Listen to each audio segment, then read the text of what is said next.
Monsieur, excusez-moi de vous interrompre, mais cette bague. Ma voix s'éteignit lorsque l'homme en costume sombre leva les yeux des documents éparpillés sur la table. Ma mère en avait une identique. Le silence qui suivit fut assourdissant. La fourchette avec le saumon grillé s'arrêta à mi-chemin de sa bouche. Ses yeux bleus, qui quelques secondes auparavant semblaient fatigués, me transperçaient maintenant avec une intensité qui me retourna l'estomac. « Comment avez-vous dit » Sa voix était rauque, presque un murmure. J'aurais dû me taire. Après 3 ans passés à servir des tables au Méridien, l'un des restaurants les plus chers de Manhattan, je n'avais jamais enfreint la règle fondamentale qui consiste à ne pas engager de conversation personnelle avec les clients. Surtout avec quelqu'un comme Adrien Keller, le milliardaire de la technologie qui avait demandé une table privée et à ne pas être dérangé. Mais cette bague en or, avec une émeraude en forme de larme entourée de petits diamants, était impossible à ignorer. Identique à celle que ma mère portait à son annulaire droit depuis aussi longtemps que je me souvienne. La même qu'elle n'enlevait jamais, ni pour les opérations chirurgicales, ni pendant les séances de chimiothérapie brutale. J'ai dit que ma mère avait une bague exactement identique à la vôtre. J'ai essayé de garder une voix ferme, mais mon cœur battait comme un tambour. Même design, même position. Je lui ai demandé toute ma vie d'où elle venait, mais elle ne me l'a jamais dit. Adrien Keller a posé sa fourchette. Le bruit métallique contre l'assiette résonna dans la zone VIP, vide comme un coup de feu.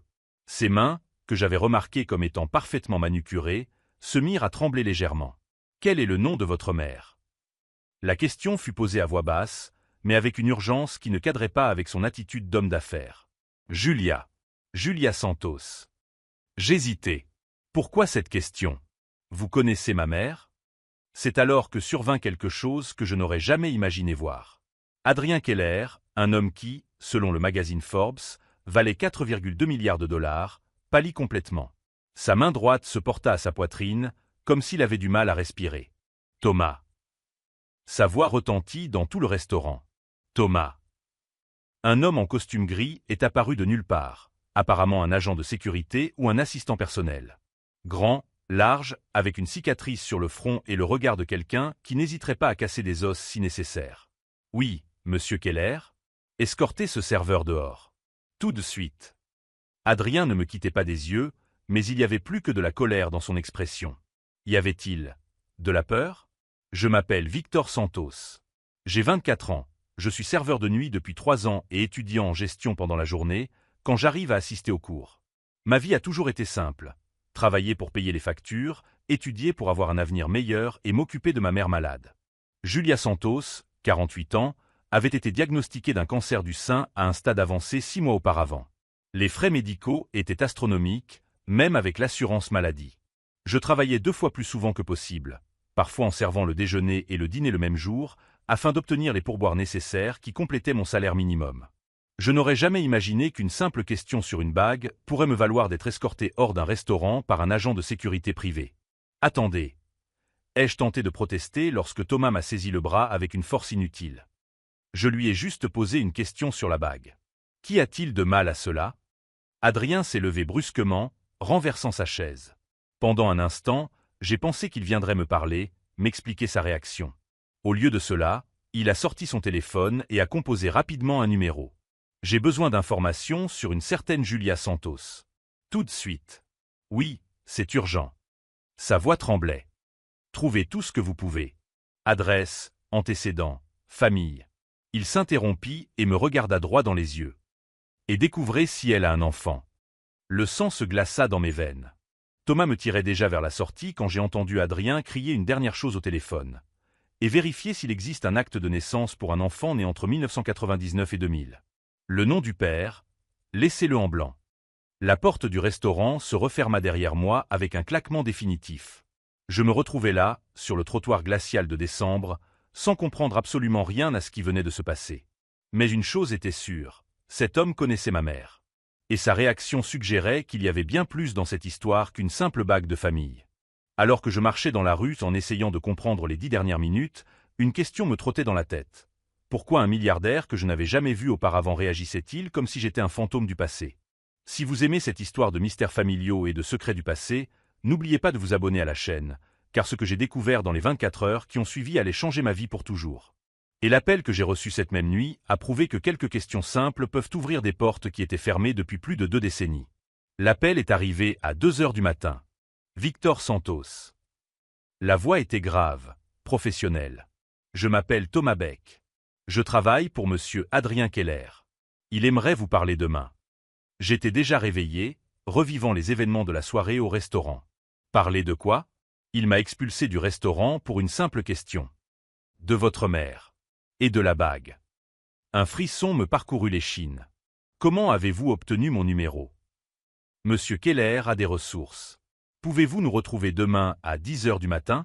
Au Starbucks de la 5e avenue et de la 42e rue. Avant que je puisse répondre, il raccrocha. Je passai le reste de la nuit à faire des recherches sur Adrien Keller. Forbes, Wikipédia, interviews, articles sur les technologies. Son parcours officiel était impressionnant. Né en Allemagne, il était arrivé aux États-Unis à l'âge de 18 ans avec 500 $ en poche. Il avait commencé comme programmeur indépendant, puis avait créé un logiciel de gestion qui avait révolutionné les petites entreprises. Il avait vendu sa première entreprise pour 50 millions à l'âge de 28 ans. La deuxième pour 500 millions. La troisième, qu'il dirigeait toujours, valait des milliards. Mais il y avait d'étranges lacunes dans sa chronologie. Entre 1998 et 2001, pratiquement rien. Comme si ces 3 années n'existaient tout simplement pas dans les archives publiques. Et toutes les photos publiques de lui montraient une chose, il était toujours seul. Il ne s'était jamais marié, n'avait jamais eu d'enfant connu, n'apparaissait jamais avec des petites amies lors d'événements sociaux. Pour un milliardaire de 45 ans, c'était inhabituel. Le lendemain matin, je suis arrivé au Starbucks 10 minutes avant l'heure prévue.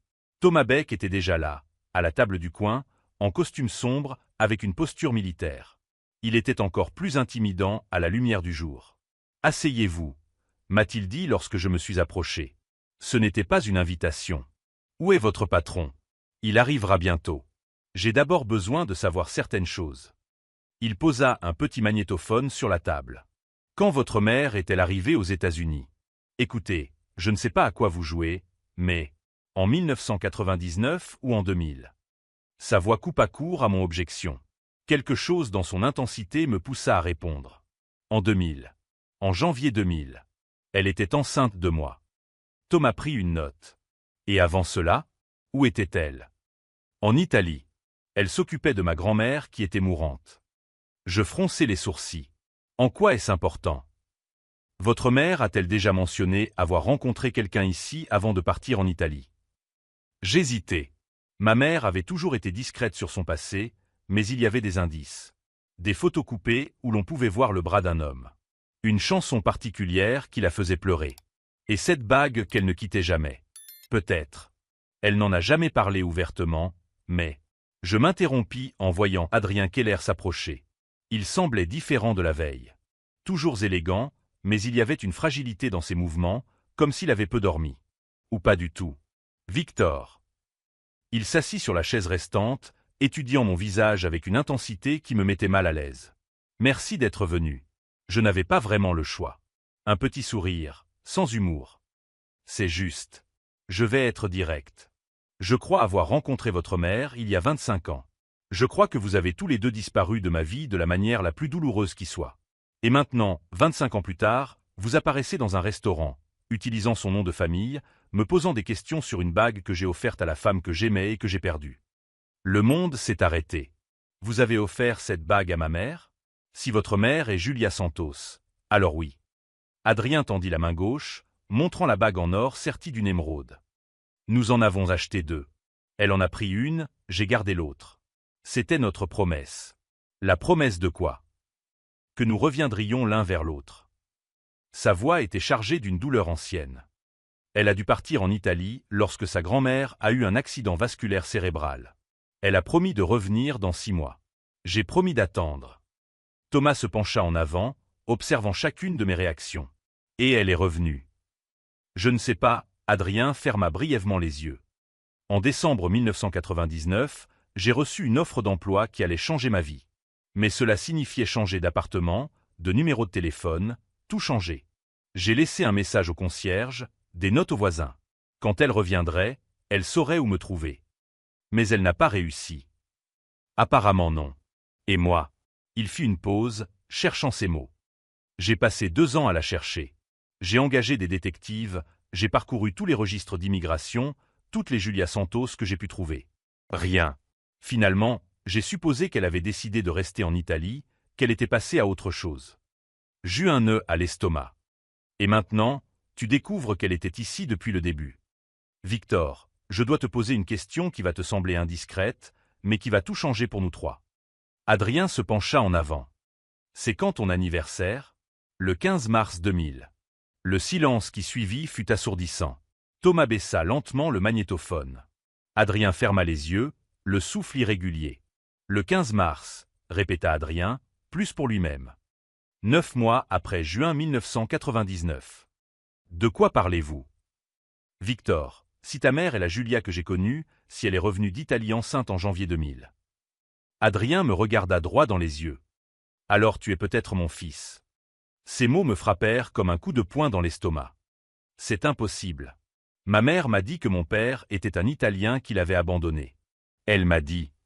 Elle a dit ce qu'elle croyait être la vérité, l'interrompit Thomas. Si elle est revenue et n'a pas réussi à retrouver M. Keller, si elle a pensé qu'il était passé à autre chose. Elle a inventé une histoire, a conclu Adrien. Pour te protéger. Et pour se protéger elle-même de la douleur d'avoir été soi-disant rejetée. Je me suis levé brusquement, la chaise raclant bruyamment le sol. Non. C'est fou. Vous essayez de me manipuler pour une raison que je ne comprends pas. Victor. Non. Plusieurs personnes se sont retournées pour nous regarder. J'ai baissé la voix, mais j'ai gardé la même intensité. Ma mère est en train de mourir d'un cancer. Elle en est au stade terminal. Et maintenant, vous me sortez cette histoire absurde à propos de bagues et de promesses et... Elle est en train de mourir. La voix d'Adrien était un murmure dévasté. Quelque chose dans la façon dont il posa la question, la douleur sincère dans son expression, me fit m'arrêter. Diagnostic il y a 6 mois. Les médecins lui ont donné 1 an, tout au plus. Adrien enfouit son visage dans ses mains. Quand il releva les yeux, il avait les larmes aux yeux. 25 ans à la chercher, et elle est en train de mourir. Thomas posa une main sur l'épaule d'Adrien. Monsieur, il reste encore du temps. Si c'est vraiment Julia. Je dois la voir, dit Adrien en me regardant. Victor, je dois la voir immédiatement. Elle est à l'hôpital. Mount Sinai. Mais je ne vais pas vous laisser débarquer là-bas et lui causer un choc qui pourrait la tuer plus vite. Alors venez avec nous. Préparez-la. Dites-lui ce que vous voulez, ce que vous jugez bon. Mais, s'il vous plaît. Sa voix se brisa. S'il y a vraiment une chance qu'elle soit la Julia que j'ai aimée, que vous soyez mon fils, je ne peux pas perdre plus de temps. Je regardais les 2 hommes devant moi. Thomas, le garde du corps professionnel gardant son sang-froid militaire. Adrien Keller, l'un des hommes les plus puissants du pays, pleurant dans un Starbucks pour une femme qu'il a perdue il y a 2 décennies et demie. Si vous avez vraiment aimé ma mère, dit-il enfin, si ce n'est pas une sorte de manipulation cruelle, alors vous devez comprendre une chose. Elle a passé 24 ans à élever seul un fils, travaillant comme femme de ménage pour payer nos factures. Si vous lui faites du mal de quelque manière que ce soit, si vous causez davantage de souffrance à la courte vie qui lui reste, je vous détruirai. Que vous soyez milliardaire ou non. Adrien acquiesça lentement. Si je lui fais du mal, je mérite d'être détruit. D'accord. Alors allons à l'hôpital. Mais nous ferons les choses à ma façon. Alors que nous marchions vers la limousine sombre garée à l'extérieur, une question me taraudait l'esprit. Si cette histoire folle était vraie, si Adrien Keller était vraiment mon père, qu'est-ce que cela signifierait pour ma mère dans les derniers mois de sa vie? Et pourquoi, malgré toute la folie de la situation, une partie de moi espérait-elle secrètement que ce soit vrai? La vérité nous attendait dans la chambre 407 du Mount Sinai. Et aucun de nous n'était préparé à ce que nous allions découvrir lorsque les portes de l'ascenseur s'ouvriraient. Le trajet jusqu'au Mount Sinai fut tendu. Adrien ne dit pas un mot pendant les 20 minutes que dura le trajet dans le trafic de Manhattan, se contentant de regarder par la fenêtre avec un air distant. Thomas conduisait dans un silence professionnel. Je repassais mentalement comment j'expliquerais à ma mère mourante qu'un milliardaire inconnu prétendait être l'amour perdu de sa jeunesse. Et peut-être mon père. Elle est dans la chambre 407, dit-il lorsque nous arrivâmes à l'hôpital. Mais avant de monter, vous devez comprendre une chose. Le cancer est à un stade avancé. La chimiothérapie lui a fait perdre tous ses cheveux. Elle pèse 15 kilos de moins qu'il y a 6 mois. Si vous l'avez vraiment aimée, préparez-vous à la voir très différente. Adrien acquiesça, mais je remarquai que ses mains tremblaient légèrement. Dans l'ascenseur, il demanda « Comment a-t-elle découvert son cancer ?» Elle a senti une grosseur en prenant sa douche. Elle l'a ignoré pendant 3 mois parce que nous n'avions pas les moyens de faire des examens. quand elle est finalement allée chez le médecin. Je m'interrompis, la colère d'autrefois revenant. Il était trop tard pour une chirurgie conservatrice. Double mastectomie, chimiothérapie agressive, radiothérapie. Et même ainsi, les médecins ne lui donnent que quelques mois. Quelques mois. Sa voix était étranglée. 1 an au maximum. C'était il y a 6 mois. L'ascenseur s'est arrêté au 4e étage. Oncologie.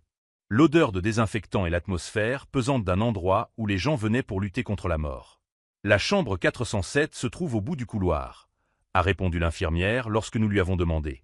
La patiente est réveillée, mais elle a passé une matinée difficile. Faites en sorte que la visite soit brève. Une matinée difficile. Cela signifiait des vomissements dus à la chimiothérapie ou des douleurs que les analgésiques ne parvenaient pas à soulager. Je me suis arrêté devant la porte de la chambre. « Maman, j'ai amené quelqu'un pour te rencontrer. Entre, mon fils. » Sa voix était faible, mais affectueuse comme toujours. J'ai ouvert la porte doucement. Ma mère était assise dans son lit, appuyée contre des oreillers, coiffée d'un bonnet coloré pour cacher sa calvitie. Elle était trop maigre, sa peau était jaunâtre, mais ses yeux bruns brillaient encore de vie. « Maman, voici Adrien Keller. » J'ai hésité. Comment expliquer? Il dit qu'il t'a rencontré il y a de nombreuses années. Julia regarda Adrien. Pendant un instant, rien ne se passa. Puis, comme si un fantôme venait de se matérialiser, toute couleur disparut de son visage. « Dio mio » murmura-t-elle. « Adrien. »« Bonjour, Julia. » Sa voix se brisa. « Tu es magnifique. » C'était un mensonge gentil. Elle était ravagée par la maladie. Mais dans ses yeux, je pouvais voir qu'il voyait vraiment la femme de 23 ans qu'il avait aimée. « Non, je ne le suis pas, » dit-elle en riant nerveusement. « Je suis chauve et je ressemble à un squelette. » Mais toi, ses yeux se remplirent de larmes. Tu es exactement comme dans mes souvenirs. Peut-être avec quelques cheveux gris, mais les mêmes yeux bleus. Adrien s'approcha lentement du lit. Je peux? Il désigna la chaise à côté. Bien sûr.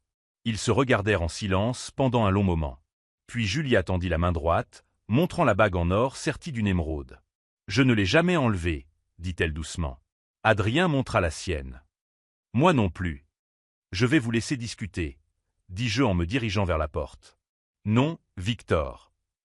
Ma mère me saisit la main avec une force surprenante. Reste, s'il te plaît. Je m'assis dans un coin de la chambre, observant 2 inconnus qui se connaissaient manifestement très bien. Pourquoi n'es-tu pas revenu? Demanda Adrien, la voix pleine de douleur. J'ai attendu 2 ans. Je t'ai cherché partout. Je suis revenu, répondit Julia, les larmes coulant sur ses joues. En janvier 2000. Je suis allé à ton appartement. Le propriétaire m'a dit que tu avais déménagé en décembre. Sans laisser de nouvelle adresse. Ton téléphone était éteint. J'ai laissé un message. Je lui ai dit de te donner mon nouveau numéro. Il ne m'a jamais rien dit. Je t'ai cherché pendant 2 semaines. Enceinte de 7 mois, j'ai cherché dans tous les endroits que nous connaissions. Le mot « enceinte » flottait dans l'air comme une bombe. 7 mois. Adrien fit rapidement le calcul.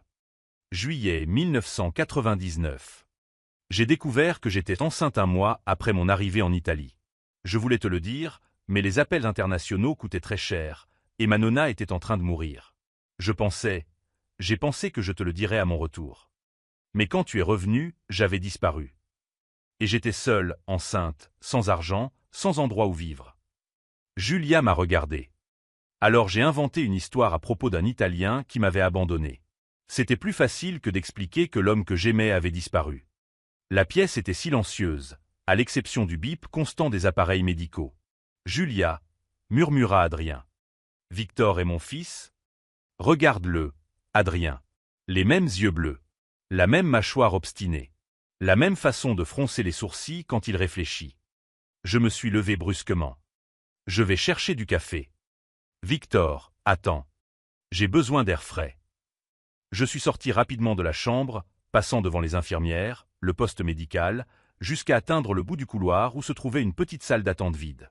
Je me suis assis lourdement sur une chaise en plastique, enfouissant mon visage dans mes mains.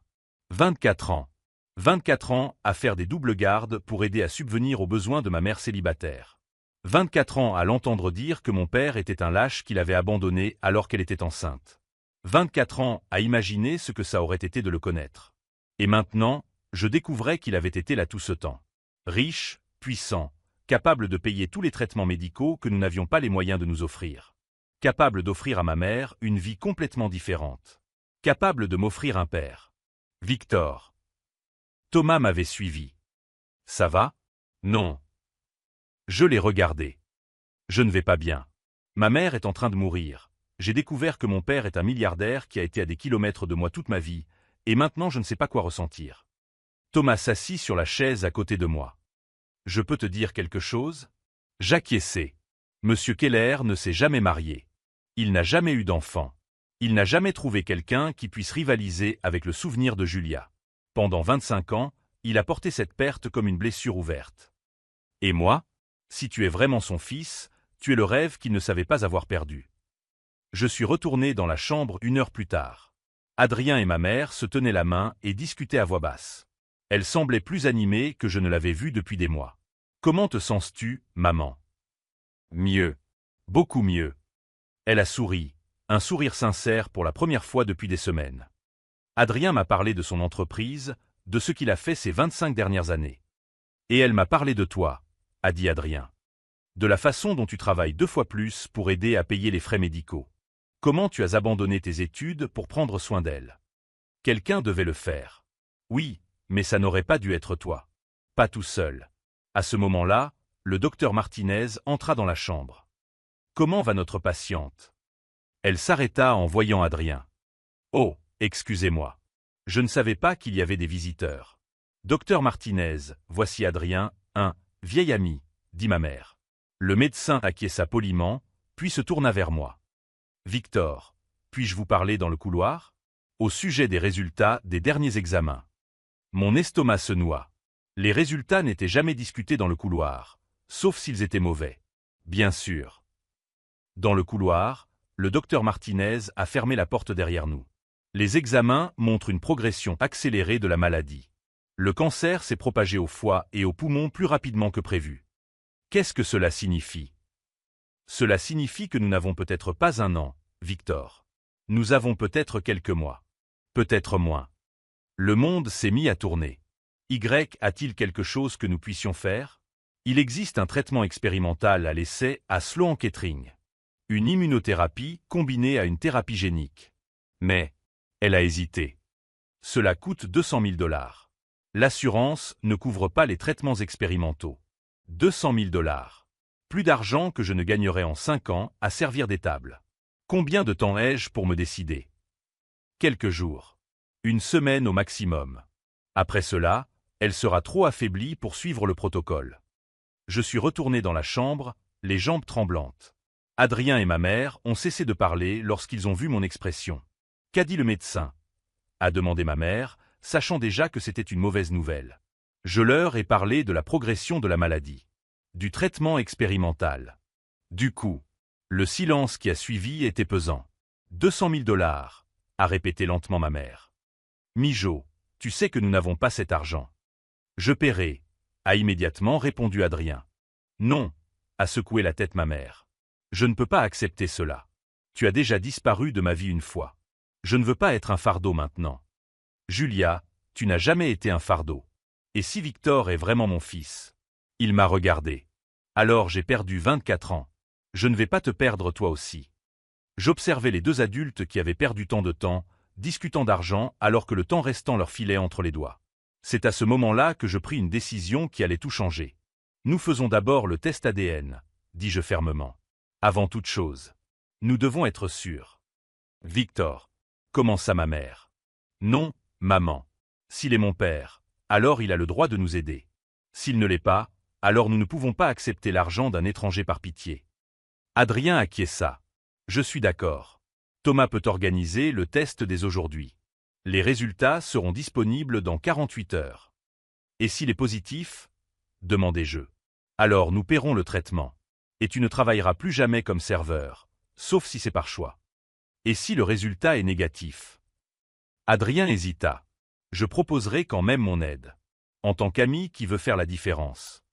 Je regardai ma mère, maigre et fragile dans son lit d'hôpital. Puis l'homme qui pourrait être mon père, qui avait les moyens de lui sauver la vie. D'accord. Faisons le test. Ce qu'aucun d'entre nous ne savait à ce moment-là, c'est que les résultats du test ADN révéleraient bien plus que la paternité. Ils révéleraient une vérité qui avait été enterrée 25 ans auparavant, une vérité que certaines personnes étaient prêtes à tout pour garder secrète. Et lorsque cette vérité finirait par éclater au grand jour, nous découvririons que notre réunion n'était pas une simple coïncidence. Elle était le résultat d'un mensonge soigneusement orchestré qui était sur le point de s'effondrer de manière spectaculaire. Les résultats sont arrivés par email 47 heures plus tard. Thomas m'a appelé à 7 heures du matin. Victor, Monsieur Keller aimerait que nous soyons tous présents lorsque nous ouvrirons les résultats. Pouvez-vous être à l'hôpital dans 1 heure? Ma mère était réveillée lorsque nous sommes arrivés dans la chambre 407. Adrien était déjà là, assis à côté de son lit, tous deux discutant à voix basse comme de vieux amants retrouvés. C'était étrange de les voir ensemble, comme si 25 ans s'étaient effacés du jour au lendemain. Prêt? Demanda Adrien lorsque je suis entré. J'ai acquiescé. Thomas a ouvert l'enveloppe scellée, l'a lue en silence, puis nous a regardés tous les trois. Probabilité de paternité, 99,9%. Le silence qui suivit n'était rompu que par le bip constant des moniteurs médicaux. Alors c'est vrai, murmura ma mère, les larmes coulant sur son visage. Victor, mon fils, tu as trouvé ton père.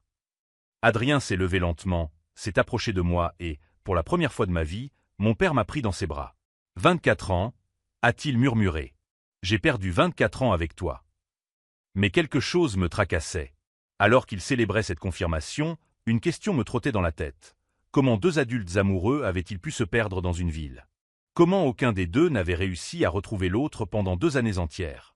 Adrien, dis-je lorsque nous nous séparâmes. J'ai besoin de comprendre quelque chose. Tu as dit avoir laissé un message au concierge de l'immeuble. Quel était son nom? Monsieur Kovac. Pourquoi? Et ma mère a dit qu'il avait affirmé que tu n'avais pas laissé d'adresse. Cela n'a aucun sens. Adrien fronça les sourcils. J'ai laissé mon nouveau numéro de téléphone, mon adresse, et même le nom de l'entreprise où je travaillais. Je lui ai dit de tout noter. Je regardais ma mère. Maman, tu es sûre d'avoir interrogé le bon concierge? Bien sûr. Un vieil homme européen, toujours de mauvaise humeur.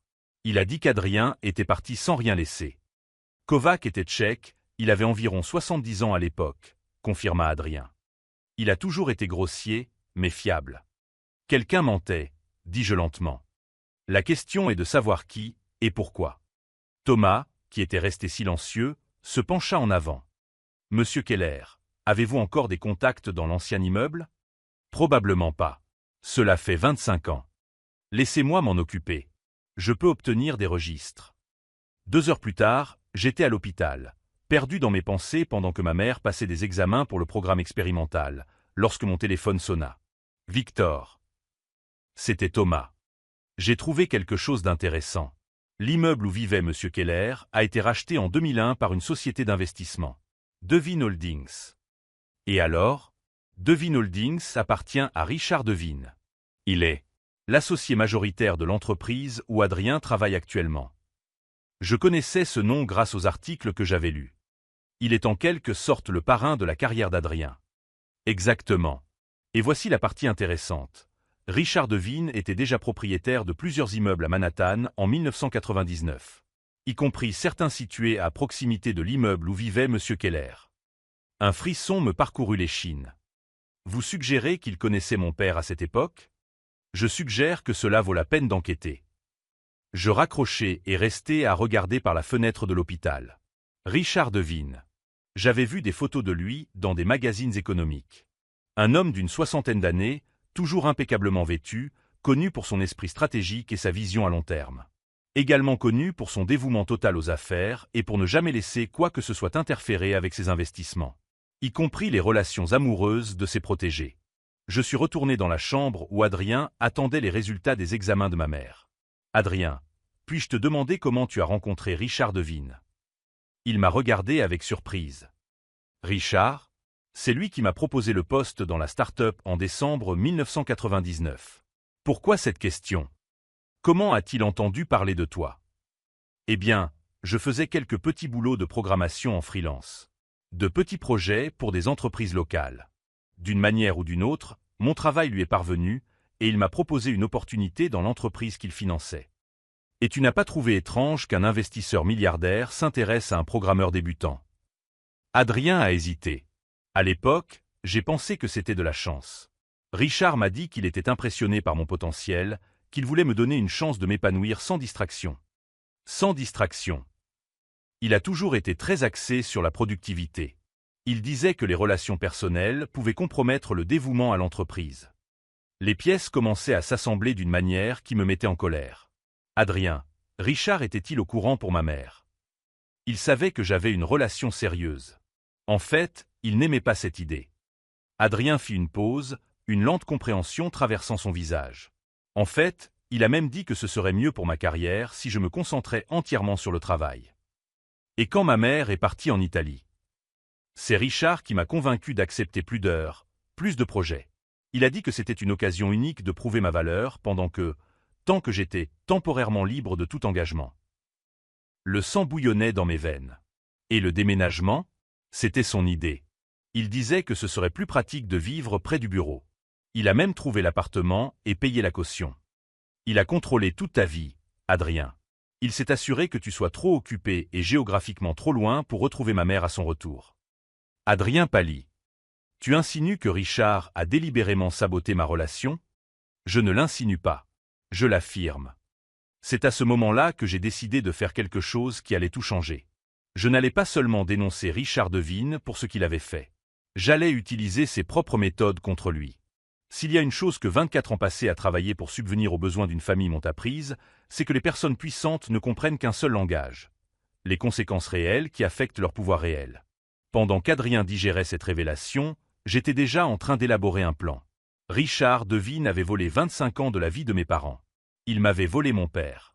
Il avait condamné ma mère à une vie de difficultés inutiles. Et maintenant, alors qu'elle luttait contre le cancer dans les derniers mois de sa vie, il continuait à prospérer, sans jamais subir les conséquences de ses manipulations.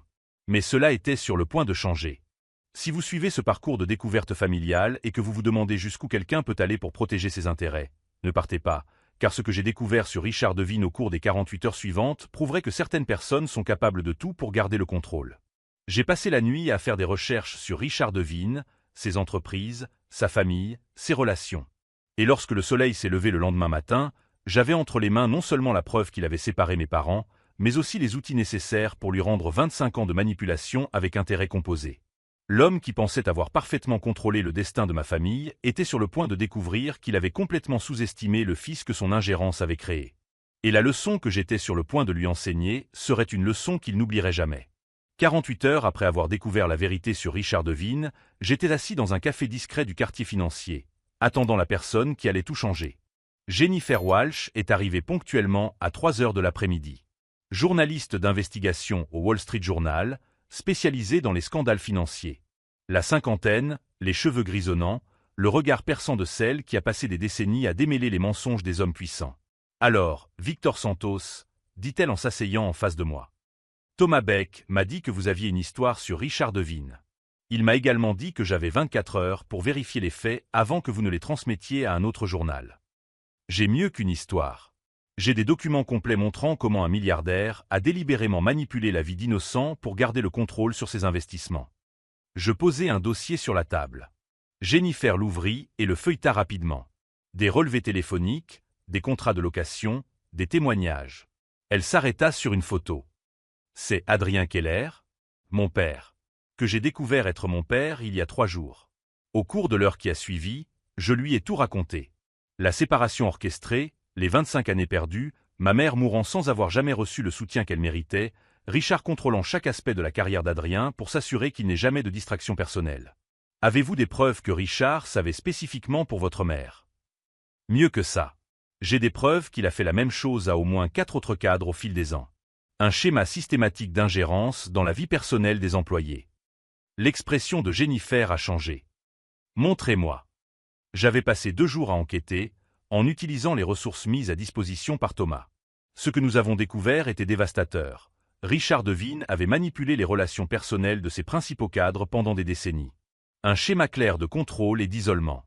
Michael Torres, directeur financier de Devintech de 2005 à 2010. Richard est intervenu pour qu'il perde la garde de sa fille lors d'un divorce conflictuel. Sarah Kim, ancienne vice-présidente du marketing. Richard a saboté ses fiançailles en engageant un détective privé pour fabriquer des preuves d'infidélité. David Chen, ancien directeur des opérations. Richard a délibérément muté sa femme dans un autre État lors d'une promotion cruciale, ce qui a entraîné leur séparation. Jennifer prenait furieusement des notes. Avez-vous réussi à contacter ces personnes? 3 des 4 ont accepté de vous parler. Sous couvert d'anonymat dans un premier temps, mais prêt à témoigner publiquement si nécessaire. Et le 4e, David Chen s'est suicidé en 2015. Dépression résultant de l'isolement forcé et de la perte de sa famille. Le silence qui suivit fut lourd. « Mon Dieu !» murmura Jennifer. « Combien de vies cet homme a-t-il détruites ?» C'est exactement la question que je veux que le monde se pose. Jennifer ferma le dossier. J'ai besoin de 48 heures pour tout vérifier. Si la moitié de ces informations sont vérifiables, Richard Devine vivra le pire cauchemar de sa vie à la une des journaux. 48 heures, c'est parfait. Il me reste une dernière pièce du puzzle à mettre en place. Je quittai le café et appelai Adrien. « Tu as rendez-vous avec Richard demain ?»« Oui, notre réunion stratégique mensuelle. »« Pourquoi ? » ?»« J'ai besoin que tu fasses quelque chose pour moi. Pour nous. Pour ma mère. » Le lendemain matin, Adrien est entré dans le bureau de Richard Devine avec un enregistreur numérique discrètement fixé à sa poitrine. Le plan était simple, confronter Richard à ce que nous savions et enregistrer sa réaction. Ce à quoi nous ne nous attendions pas, c'est que Richard nous attendait déjà. « Adrien, mon ami, a dit Richard lorsque mon père est entré dans la pièce. Tu as amené de la compagnie ?» J'étais caché derrière la porte du bureau, mais Richard savait exactement où j'étais. Entrée, Victor Santos. Ou devrais-je dire Victor Keller. Mon sang s'est glacé. Comment le savait-il? Ah, vous pensiez pouvoir enquêter sur ma vie sans que je m'en aperçoive. Richard sourit, mais son expression n'avait rien d'amusé. J'ai des gens qui surveillent toute mention de mon nom dans les médias. Quand Jennifer Walsh a commencé à passer des coups de fil hier, je l'ai su immédiatement. Je suis entré lentement dans le bureau. Adrien semblait perplexe, mais il se tenait droit. « Richard, est-ce vrai ce que Victor a découvert ?» demanda Adrien sans détour. « Avez-vous délibérément saboté ma relation avec Julia ?»« Saboté ?» Richard rit. « Adrien, j'ai sauvé votre carrière. Aujourd'hui, vous ne seriez qu'un programmeur moyen vivant dans une maison de banlieue, préoccupé par les frais scolaires et les hypothèques. Je serais heureux. Vous seriez médiocre. » La voix de Richard devint froide. « Et je n'investis pas dans la médiocrité. »« Alors tu l'admets, » dis-je en activant discrètement mon propre enregistreur. « Tu as intentionnellement détruit notre famille. J'ai bâti un empire. Et si certaines personnes ont vu leurs sentiments blessés dans le processus, eh bien, ce sont les décisions difficiles qui séparent les visionnaires des rêveurs. C'était exactement l'aveu dont nous avions besoin. Vous avez détruit des vies, Richard. David Chen est mort à cause de vous. David Chen était faible. Comme vous l'auriez été si j'avais laissé cette Italienne vous distraire. Cette Italienne est maintenant ma femme. Et elle est en train de mourir d'un cancer au moment où nous parlons. Pour la première fois, j'ai vu une fissure dans la façade de Richard. En train de mourir? En phase terminale. Il lui reste quelques mois à vivre. La voix d'Adrien tremblait. 25 ans perdus, Richard. 25 ans que j'aurais pu passer avec ma famille, et maintenant, il est trop tard. Eh bien, Richard hésita, clairement pris au dépourvu par cette information. C'est regrettable. Regrettable? M'écriai-je. Ma mère a passé 24 ans à travailler comme domestique pour subvenir à mes besoins. Seule. Parce que vous avez décidé de jouer à Dieu avec nos vies. J'ai bâti un héritage. Vous avez bâti un mausolée, l'interrompis-je. Rempli des cadavres des vies que vous avez détruites en chemin. C'est à ce moment-là que la porte du bureau s'ouvrit. Thomas Beck entra, suivi de 2 hommes en costume que je ne reconnus pas. « Monsieur Devine, » dit Thomas d'un ton formel, « voici des agents du FBI. Ils ont quelques questions à vous poser au sujet de vos pratiques commerciales. » Richard pâlit. « Le FBI?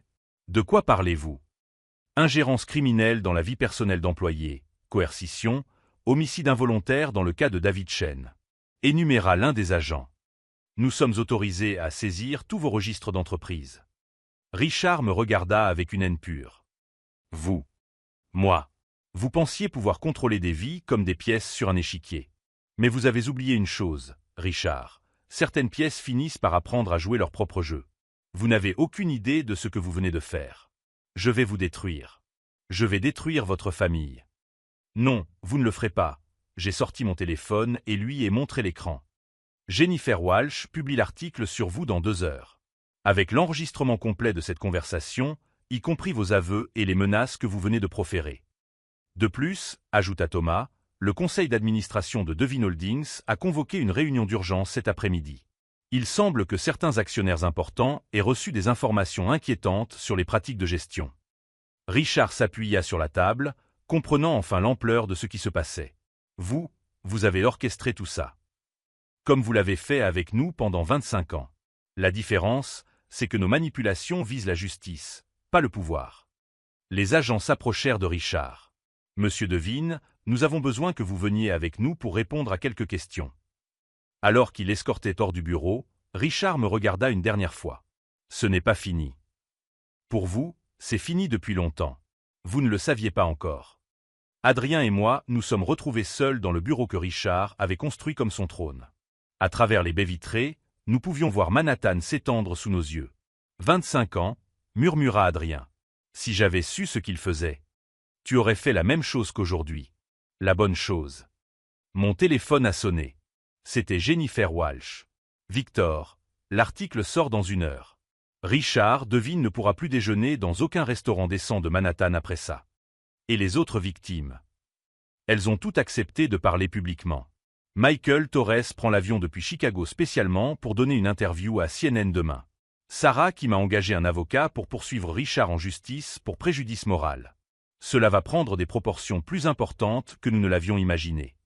J'ai raccroché et j'ai regardé Adrien. Prêt à retourner à l'hôpital? Je suis sûr que ma mère voudra savoir comment s'est terminée notre petite réunion de famille. Notre réunion de famille, a-t-il répété en souriant pour la première fois depuis des jours. Alors que nous quittions le bâtiment de Devine Holdings pour la dernière fois, je ne pouvais m'empêcher de penser que Richard Devine avait passé des décennies à bâtir un empire fondé sur le contrôle et l'isolement. Mais il avait sous-estimé une chose fondamentale, la force d'une famille réunie. Et maintenant, alors que ses propres structures de pouvoir s'effondraient autour de lui, je retournais à l'hôpital pour passer du temps avec mes parents. Tous ensemble. Enfin, la vengeance avait été douce, mais les retrouvailles seraient encore plus douces. Et lorsque les gros titres ont commencé à apparaître dans tous les journaux de New York 2 heures plus tard, j'ai su que Richard Devine se réveillerait chaque jour pour le reste de sa vie en sachant exactement le prix à payer pour avoir joué avec le destin des autres.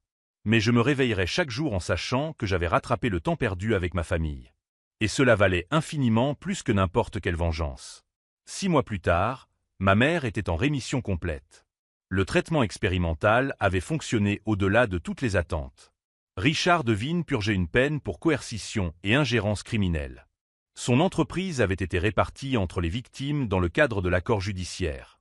Adrien et Julia s'étaient mariés à l'hôpital, lors d'une cérémonie modeste mais parfaite. J'ai terminé mes études sans avoir à travailler. Pour la première fois de notre vie, nous formions une famille complète.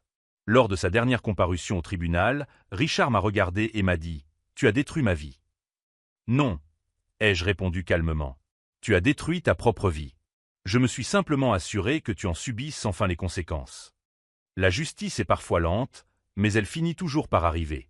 Ma mère est en vie, mon père est présent, et Richard a appris que manipuler des vies a un prix. Si cette histoire de famille réunie et de justice divine vous a touché, abonnez-vous à la chaîne pour découvrir d'autres histoires qui prouvent que la vérité finit toujours par triompher. Aujourd'hui, nous déjeunons ensemble tous les dimanches. 25 années perdues, mais le reste de notre vie devant nous.